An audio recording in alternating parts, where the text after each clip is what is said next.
Hello. Hello, everyone, and welcome to the Icebreaker Chats. Great. I'm so glad you're here. We can do this? Yes, we can. Let's do it.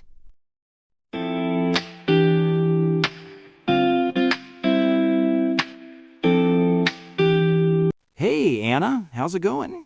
Hey, Miles, I'm doing great. Just got back from a walk. Oh, nice. With your dog, I assume? You know it, with Max. He was full of energy today. That's awesome.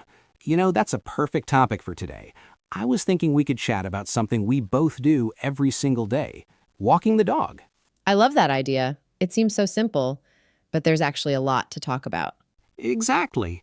For our listeners who are learning English, it's a great topic because it uses a lot of everyday vocabulary. For sure. So where should we start? Morning walks?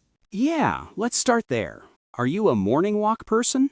Oh, absolutely. It's the first thing we do. I get up, get dressed, and Max is already at the door, tail wagging. I know that look. My dog Buddy does the same thing. He'll nudge my hand with his nose like, hey, let's go. Exactly. It's like his internal alarm clock. We usually go for about 30 minutes in the morning. Just a nice walk around the neighborhood to get the day started. Right. How about you and Buddy? We're pretty similar. We do a quick walk in the morning, maybe 15 to 20 minutes. It's mostly just for him to, do his business. Uh-huh. The important stuff. The important stuff, yeah. The main event for us is the afternoon walk. That's when we go for a longer one, maybe an hour. Oh, an hour. That's a good long walk. Where do you usually go? We like to mix it up. Sometimes the park, sometimes we explore a different part of the city. It keeps things interesting for both of us. That makes sense. I try to do that too. Max gets bored if we take the same route every single day.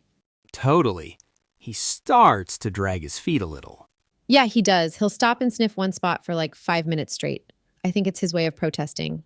Haha, silent protest. I get that. So what's your favorite part about walking, Buddy? That's a good question.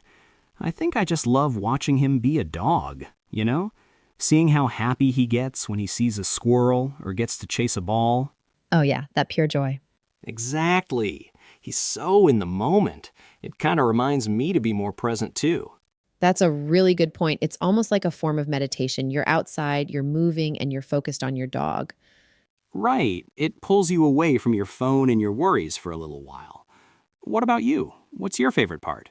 I love the quiet moments, especially on our early morning walks. The sun is just coming up, it's peaceful, and it's just me and Max. It's a really calm way to start the day. I can picture that.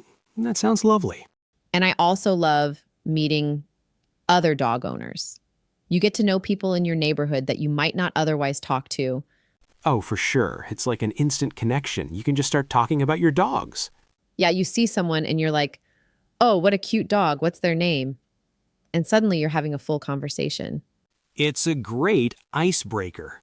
An icebreaker is a good phrase for our listeners. It means something you say or do to start a conversation with someone you don't know. Perfect. And dogs are the best icebreakers. Okay, so we've talked about the good parts, but let's be honest, it's not always perfect.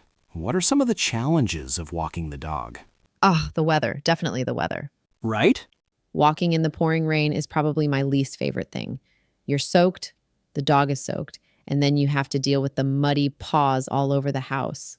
The muddy paws? Yes, I have a special towel by the door just for that. We call it the paw towel. We do too. It's a must-have. And what about the cold?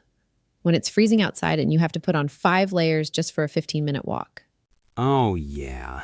My fingers feel like they're gonna fall off sometimes. And Buddy has a little jacket he wears, but he's still shivering sometimes. I feel so bad. Aw, poor Buddy. Max has a little sweater too. He looks ridiculous in it, but it keeps him warm. Ha ha ha ha.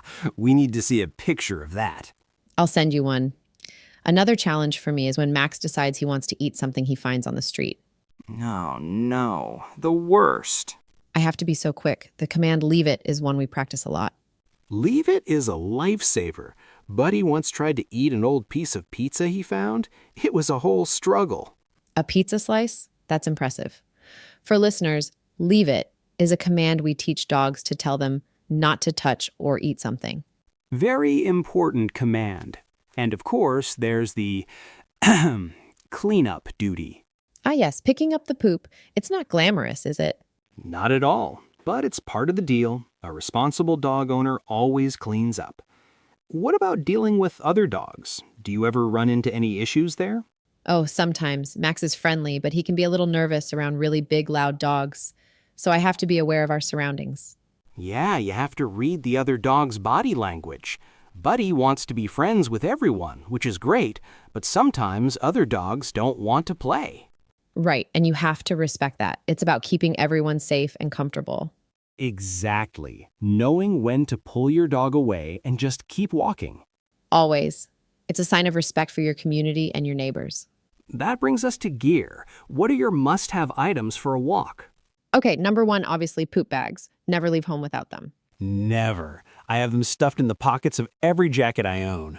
Me too, just in case. Then a good leash. I prefer a standard leash, not one of those retractable ones. Retractable? You mean the ones that can get really long? Yeah, the ones with the long cord. I feel like I have less control with those. I agree. I use a simple nylon leash. It's strong and reliable. What about a collar or a harness? We use a harness for Max. He used to pull a lot with just a collar, and the harness seems more comfortable for him. It doesn't put pressure on his neck. Right. Buddy has a harness too. It's especially good when he gets really excited and tries to chase a squirrel. It gives me better control. That makes sense. And what about treats? Do you bring treats on your walks? Sometimes. I usually bring them if we're going to the park to practice commands like come or stay. Good idea. I always have a few in my pocket. They're good for positive reinforcement. When he's a good boy on the walk, he gets a little treat. A little reward. They deserve it.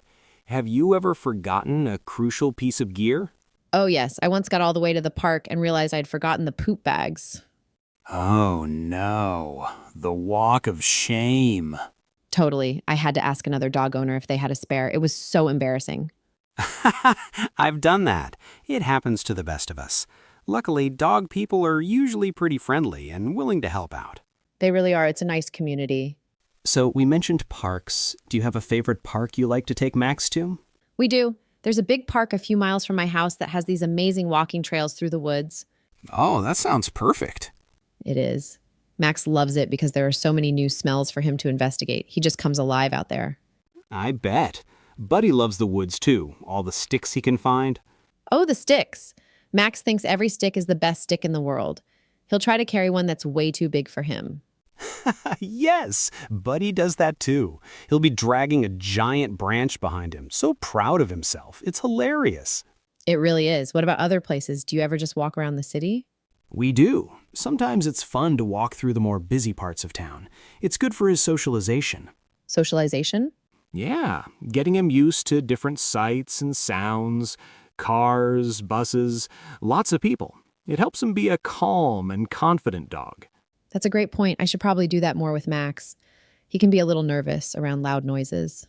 It definitely helps. We just take it slow, and sometimes we go to a dog-friendly cafe and sit outside.